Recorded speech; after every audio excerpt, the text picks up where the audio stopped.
আজকের দিনটা কেমন কাটলো তোমার? বাবা, কি কি করলে একটু বলো তো। শুধু ঘুমো করছো সারাদিন? আর কিছুই করো নাই? আম্মুকে তো আম্মুর কাছে হেল্প করো নাই? কিচ্ছু করো নাই?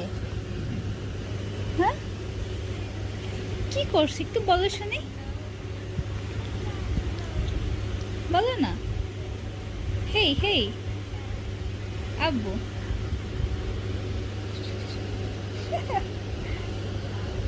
কি করলে আজকে সারাদিন? এই যে বৃষ্টি হচ্ছে, তুমি কি করলে বাসা থেকে? শুধু একটু চা কফি খেলেই হবে? হ্যাঁ, একটু একটু কাজ টাজ করতে হবে না? হ্যাঁ, যাও একটু বাজারে যাও, আম্মুর জন্য একটু বাজার করে নিয়ে আসো তো। যাবে? শুধু হাসলে হবে না? হ্যাঁ, তাই তো। একটু বাজার করে নিয়ে এসো, যাও। কি